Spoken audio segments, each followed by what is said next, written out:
máximo. Chega! Vergonha, chega! De perseguição, chega! Eu acabei de listar todas as ações que vocês alimentaram durante anos contra o Jair Bolsonaro, arquivadas! Muito bem, deixa eu falar pra vocês aqui.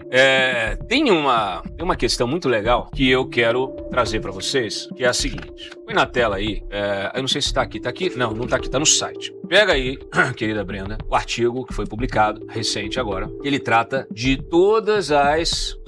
Lembra, né? Bolsonaro, durante o governo dele, ele fez o quê? Ele foi atacado, foi alvo de notícia-crime. Então, assim, ele fazia um discurso, falava com um jornalista, eles pegavam qualquer coisinha e transformavam aquilo num problema. Então, assim, falou dos quilombolas, falou das arrobas dos quilombolas. Lembra disso? É crime de gordofobia. Agora tem crime de gordofobia, tá?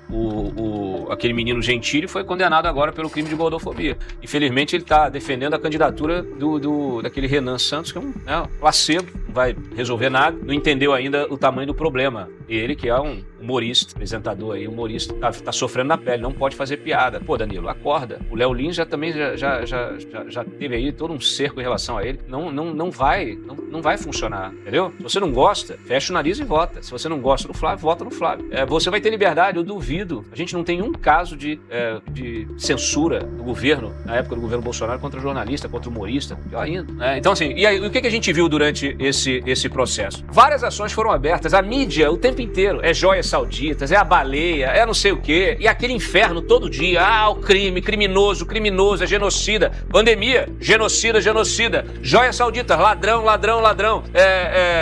baleia Jubarte, criminoso ambiental.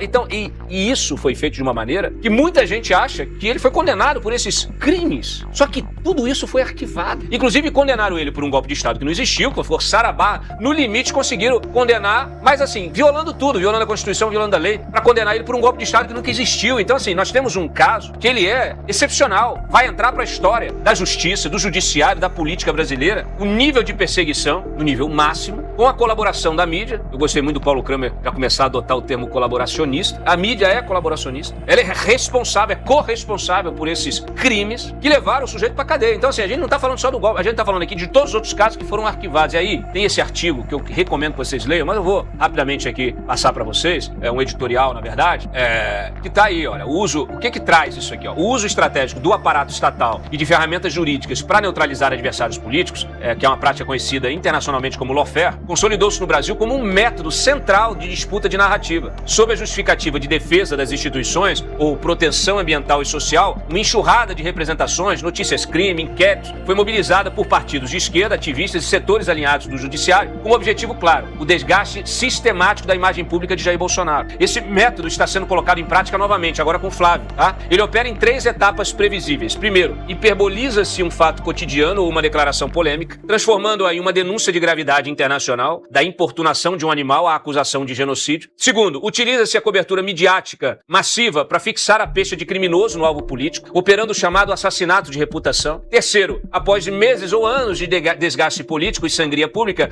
o caso é silenciosamente arquivado pelos próprios órgãos de controle por total ausência de base jurídica. O colapso técnico dessas acusações demonstra que o objetivo nunca foi a obtenção de uma condenação penal sustentável, mas sim o cerceamento político por meio do processo. Abaixo aqui, ó, você tem uma lista sintética, tá? Das ações, das investigações de grande repercussão contra o ex-presidente que foram formalmente arquivadas ou rejeitadas pelas autoridades competentes. Tem aqui, ó, caso das joias sauditas. Caraca, meu. Foram meses e meses com essa vergonha dessas joias sauditas. Era um presente. Tá? Acusações de peculato e lavagem de dinheiro. PGR solicitou arquivamento definitivo no STF devido a lacunas na legislação sobre acervos presidenciais, aquilo que eu sempre falei, resultando na perda do interesse criminal e na ordem de devolução dos bens. As joias foram devolvidas. O caso, arquivado. Caso da baleia Jubarte, inquérito por suposto crime ambiental em São Sebastião, arquivado pelo Ministério Público Federal, após relatório da Polícia Federal concluir pela total ausência de dolo ou intencionalidade na aproximação de moto aquática. Né? Fraude nos cartões da vacina. Não é possível. Esse também, Cláudio, foi arquivado? Eu não sabia. Pois é. Petição criminal arquivada pelo STF a pedido da PGR. O encerramento aplicou o Código de Processo Penal que proíbe denúncias baseadas exclusivamente em delação premiada. No caso do Mauro Cid, inclusive. Sem provas materiais independentes, mas ele é o mesmo delator do golpe, do caso do golpe. Exatamente. Sem apresentar nada. É o rascunho, a minuta de um decreto de defesa que não sei o que não tem autoria, que ninguém sabe, que nunca foi aplicado, que nunca foi... Olha a gravidade do que nós estamos relatando aqui. A Renata Vasconcelos, por favor, envie corte desse bloco aqui pra Renata, pra ver se ela aprende a fazer jornalismo. Frente da ABIN paralela... Não, tá de sacanagem. A ABIN paralela, o Bolsonaro também foi arquivado, o caso da ABIN paralela também. Investigação específica sobre espionagem, arquivada pelo STF, sob entendimento que os fatos alegados já haviam sido absorvidos pelo inquérito principal, evitando a dupla persecução penal pelo mesmo fato. Notícia crime por homotransfobia. Discurso lá, no Maranhão. Representação movida pela oposição após críticas de Bolsonaro a pautas de gênero. Arquivada pelo STF após parecer da PGR que reconheceu a fala como manifestação político-ideológica e religiosa protegida, sem teor de incitação ao ódio. O caso das 7 arrobas. Suposto racismo. Investigação sobre comentário jocoso a respeito do peso de um apoiador negro, quilombola, arquivada pela PGR após o próprio cidadão declarar que não houve ofensa ou discriminação, afastando o caráter criminoso da interação. Críticas à equiparação da homofobia ao racismo. Ações movidas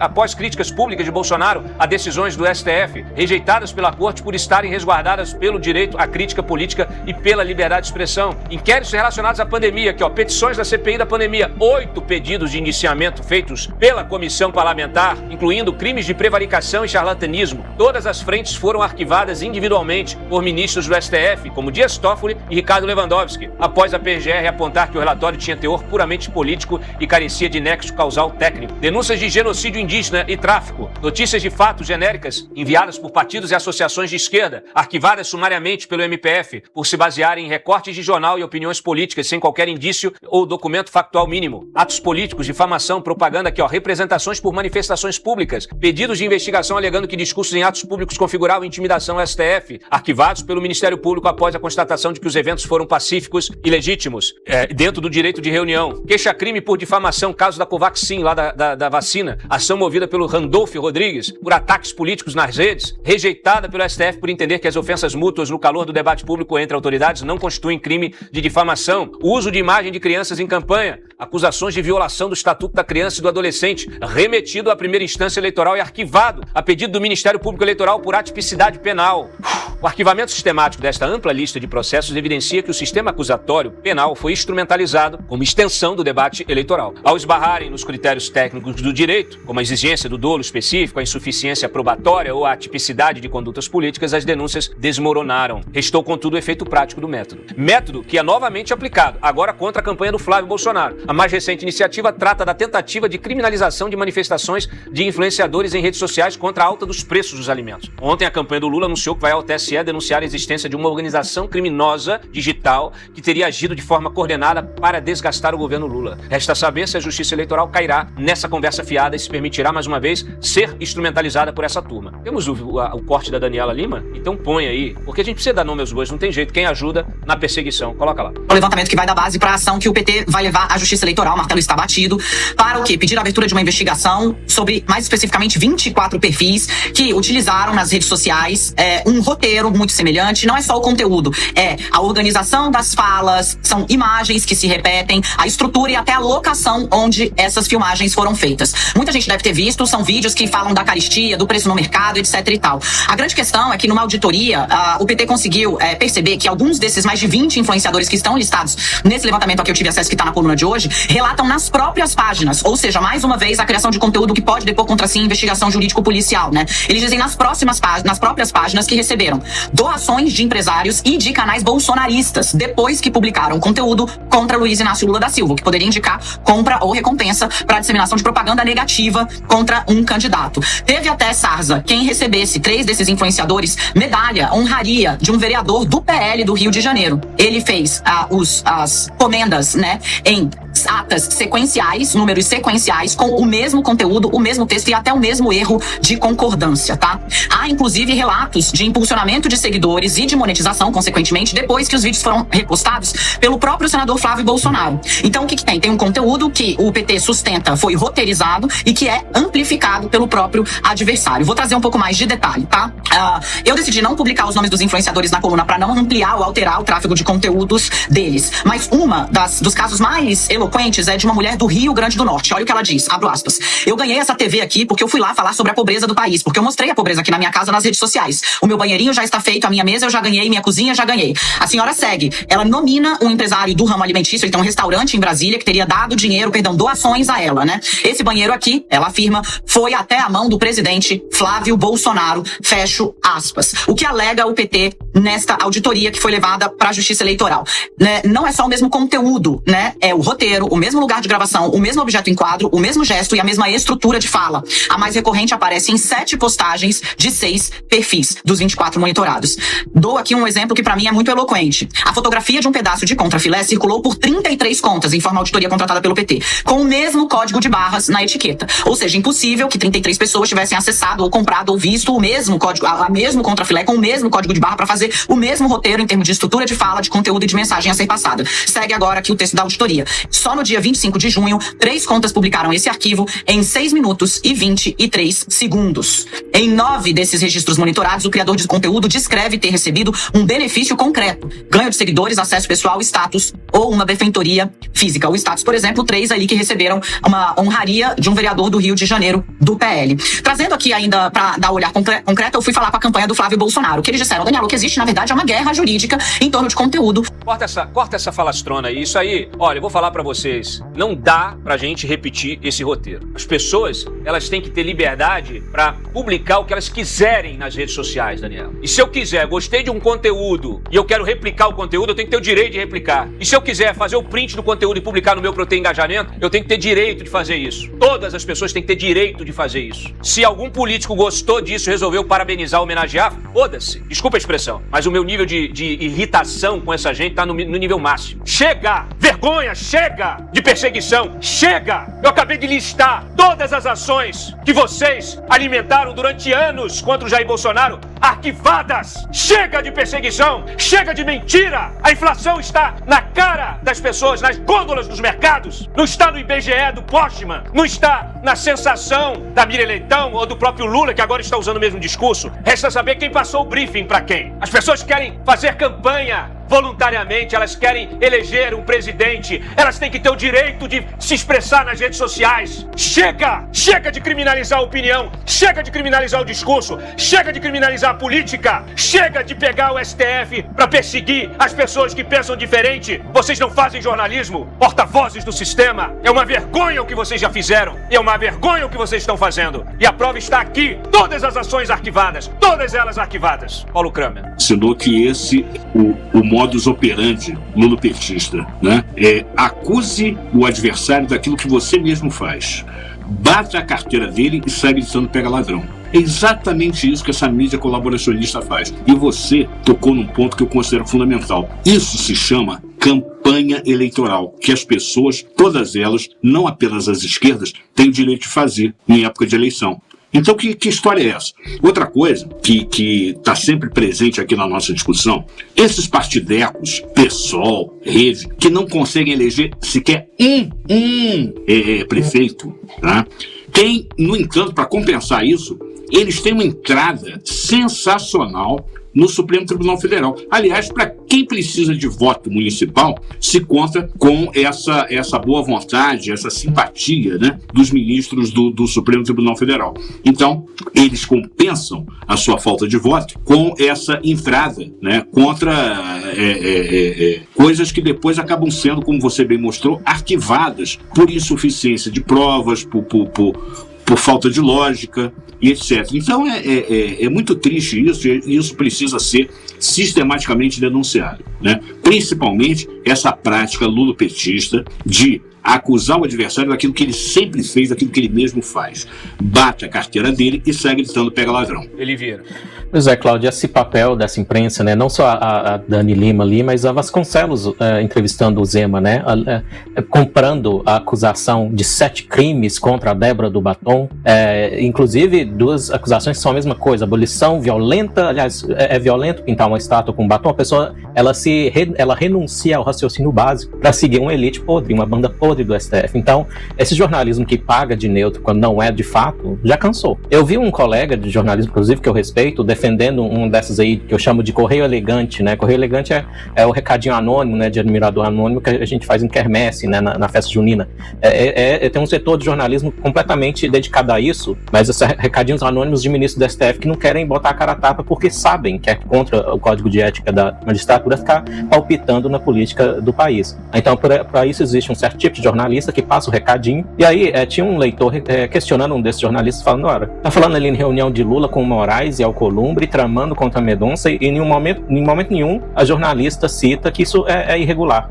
E aí o colega que eu respeito falou, não, mas ela só tá fazendo o trabalho dela, o papel dela é informar, não é julgar. Olha, no jornalismo sempre tem um jeito. É claro que não é o papel dela transformar um texto noticioso em texto opinativo, mas ela pode perguntar para especialista, ela não é especialista, ela pode perguntar para especialistas em Constituição, para juristas, isso está certo. E colocar lá, segundo fulano, especialista nisso e naquilo, isso está errado, isso é irregular. Se ela achar até uma divergência entre especialistas na área, ela pode colocar até, agrega valor à reportagem e não a força a opinar. Sabe por que ela não faz isso? Porque se ela fizer, ela perde o acesso. Perde acesso aos ministros da STF, né? Porque coloca alguém ali, mesmo que não seja ela, dizendo que aquilo está errado, que aquilo está irregular. Então, assim, o fingimento, a disfarçatez, né, de uma neutralidade fajuta, já cansou. E os eleitores, né, já sabem que a imprensa se colocou de um lado, na estatística que eu sempre cito aqui, 81% dos jornalistas se consideram de esquerda. Isso não seria o problema se isso não afetasse a qualidade do jornalismo e o viés. E afeta, todo mundo sabe que afeta, ninguém nasceu ontem, né? Agora, eu quero trazer também essa questão da lista. Achei, aliás, parabéns ao portal e a você, Cláudio, pela lista de acusações arquivadas. A gente tem que lembrar que não é só o STF, não é só o juiz, é o Ministério Público politizado. Inclusive, chegando a níveis de escândalo como esse aqui. É o Plínio Gentil, né, que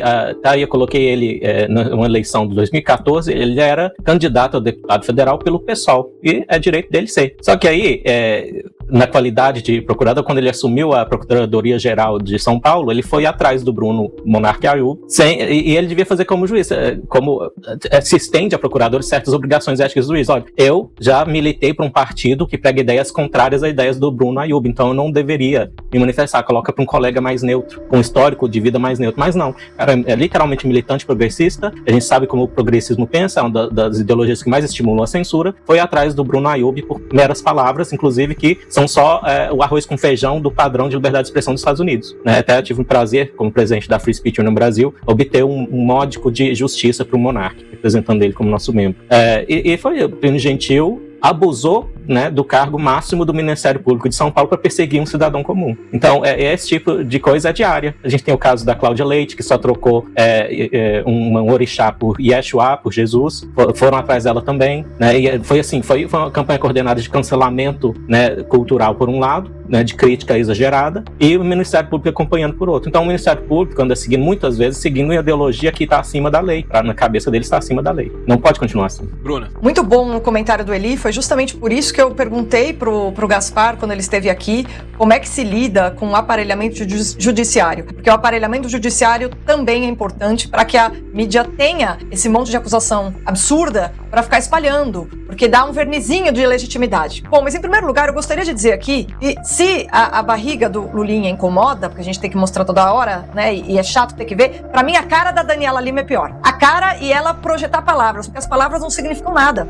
A Daniela Lima é o que existe de pior do que a gente poderia chamar de jornalismo, e ela é a prova de que o quarto poder não existe no Brasil. Não existe quarto poder. A imprensa abriu mão desse papel para virar polícia de partido político contra os opositores. Quer dizer, virar aparelho de propaganda de um grupo no poder. É um nível de indignidade muito grande, porque se a imprensa ela se ajoelha a ser empregadinha de um grupo no poder, a liberdade de expressão vai evidentemente sofrer muito, porque é a imprensa que tem que ser o escudo contra esse tipo de atitudes de militantes que estão infiltrados sim em todas as áreas do judiciário, em todas as áreas da sociedade, da universidade, aos setores mais altos da República. Existem esses militantes infiltrados, mas se a gente ainda tivesse imprensa, a gente não teria um alto-falante, um megafone para transformar a perseguição de militantes em notícias relevantes e com isso deturpar a alma de pessoas comuns que ficam escutando esse monte de bobagem e o estrago é feito na alma dessas pessoas. Eu tenho conversado com inúmeras pessoas, elas têm repulsa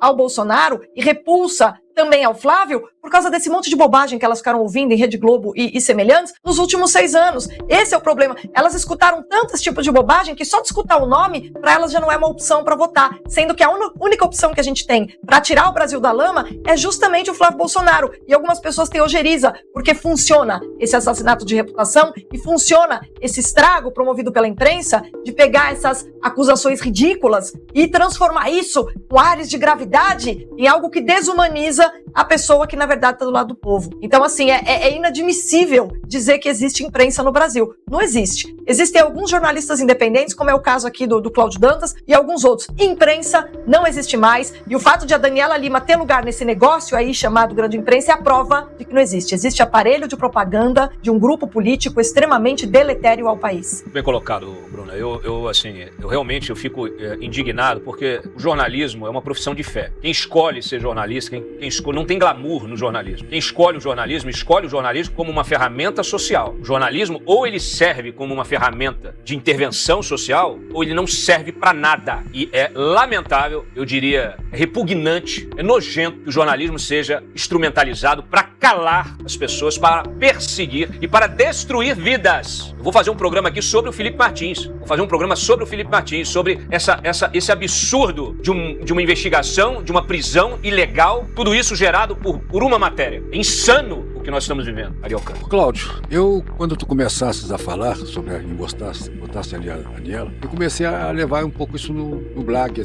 É mais uma sensação. Não, o que foi dito aqui na rodada, que tu falasses agora, não é uma sensação. É um fato trágico que nós estamos vivendo. Porque você não consegue viver num país, sociedade, não é livre sem imprensa. Eu ontem estava fazendo umas reflexões na história, estava vendo princípios que estão sendo perseguidos desde o início do século em termos de política e liberdade. E a liberdade de imprensa, a liberdade de opinião, foi sempre o principal dele. Quer dizer, que se chama liberdade. Liberdade é exatamente ao contrário disto que a Daniela Lima apresentou. Ela, além da ignorância, além da má apresentação, da má dicção, do mau enquadramento, ela reflete uma tendência e uma forma de autoritarismo da imprensa. Eu vejo, inclusive, nesse caso, pior que as imprensas oficiais dos regimes totalitários, como Grama, em Cuba, ou a própria imprensa nazista. Neste caso é pior, porque ela é infiltrada, ela é subreptícia, ela tenta usar mecanismos de mídia. Está na hora da gente dar a verdadeira liberdade de imprensa, e a liberdade simplesmente não contestar nada. Ela atacar, por exemplo, a mídia de reprodução, dizer que é um motor, pelo amor de Deus. Ela só não é pior que aqueles policiais que entravam nos centros acadêmicos e levavam os mimeógrafos. Era a única forma que os estudantes tinham de fazer chegar as mensagens. Enfim, nada é pior do que nós estamos vendo. Mas não é pior porque é mais censura, menos censura. É de péssima qualidade, é de péssima formação cultural, filosófica e tudo. É horrível isso. Tenho certeza que se essa menina um dia sentar com alguém que lhe conte a verdade, ela vai chorar copiosamente. Ela não tem noção das bobagens e do mau jornalismo, da má imprensa que ela está fazendo. E do mal que ela está fazendo, do mal que ela está fazendo a milhares de pessoas. O que essa imprensa está fazendo é um mal. A gente tende a levar para brincadeira quando vê a Miriam Leitão falando de uma sensação de preços altos, mas não dá mais para levar para brincadeira. Quando a Renata Vasconcelos vem a público, no horário nobre, na maior emissora de televisão, fazer uma pergunta sobre um golpe que não existiu, e que eu duvido que ela tenha lido o inquérito, eu duvido que ela saiba que aqueles crimes devem ser os crimes pela jurisprudência deveriam ter sido absorvidos. Então, de cara, já tem uma ilegalidade ali. Se eu fosse o Zema, eu teria perguntado: ô, Renata, você tá falando de golpe? Quais são as provas que você tem? Eu espero que o Flávio faça esse debate desta maneira, quando ele for à Globo na sexta-feira. Vem com conversa fiada de golpe. Peraí. Você leu o inquérito? A senhora leu o inquérito? A senhora se informou com juristas sérios? A senhora sabe que não há uma única prova que envolva o presidente da República numa tentativa de golpe? A senhora sabe disso, não? A senhora sabe que nós temos milhares de pessoas condenadas a 14 quilos? A senhora acha justo? A senhora sabe o que diz o artigo que prevê, onde está escrito lá o tal do crime de abolição violenta do Estado Democrático de Direito? A senhora já leu o artigo? A senhora sabe que está dito no artigo que é preciso de violência para a abolição do Estado Democrático de Direito? Que violência? Pessoas foram condenadas, e o Eli já trouxe isso nas reportagens dele, pessoas foram condenadas por opinião, pessoas foram condenadas por criticar urna eletrônica. Onde está a violência? Pessoas foram impedidas de ter grau de recurso. A senhora acha justo que o Lula tenha tido a possibilidade de recorrer mais de 400 vezes vezes dentro do inquérito do triplex e que tenha sido condenado em 3 instâncias e tenha conseguido ainda recorrer ao STF como se fosse uma 4ª instância? A senhora acha justo que uma pessoa, uma dona de casa, que foi colhida por uma manifestação violenta, que quebrou prédio, não quebrou, não matou ninguém, porque não tinha arma, a senhora acha justo que essa pessoa seja condenada por abolição violenta do Estado Democrático de Direito? Onde na lei isso está previsto? A senhora acha justo que ela não consiga recorrer? Cadê o foro privilegiado desse cidadão? Tem que destruir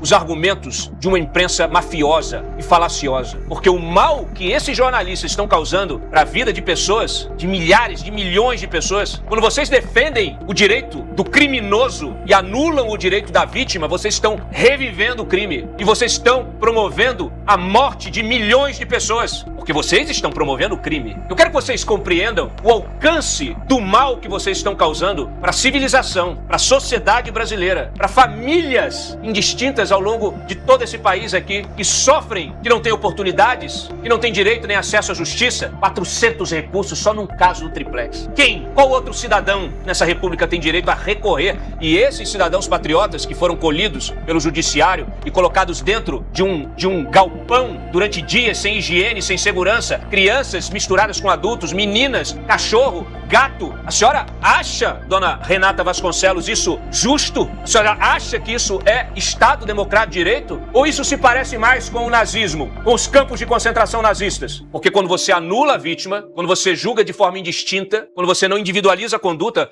você está repetindo um dos piores capítulos, um dos capítulos mais sombrios da história da humanidade. Será que vocês têm compreensão disso? Eu gostaria muito de ouvir a senhora dizer em rede nacional o que a senhora acha. Se fosse a sua avó, se fosse a sua mãe, se fosse a sua filha, não sei se tem filho, se fosse a vizinha que você conhece, a amiga, colhidas pelo exército, colocados dentro de um ônibus, forçados a ficar por horas rodando Brasília sem destino, sem comunicação, sem acesso a um banheiro, sem acesso a nenhum tipo de direito, anuladas, completamente anuladas, enfiadas dentro de um ônibus, depois colocadas num ginásio, sendo obrigadas a dormir no chão. Crianças, Renata! Crianças, Renata! Meninas, Renata, como você já foi! Meninas, cara! O que vocês estão causando essa nação, vocês um dia vão pagar. É um mal infinito. Cláudio, tocasses no aspecto mais sério de tudo que nós temos falado aqui. A pior indignidade que o ser humano tem, a pior situação que o ser humano tem, ele não se comover, ele não sentir nada frente ao sofrimento. O psicopata, um doente, mas esse tipo de gente professa esse tipo de ação e principalmente eles que dão voz a isso, repercutem isso, são os piores. Aquela tortura a uma simples criança naquele estádio jamais será paga. Não existe resposta a isso. O ter acontecido pode até ter alguma justificativa, mas o dar publicidade, dar razão, dar voz e elogiar aquilo é a maior indignidade que um ser humano pode ter.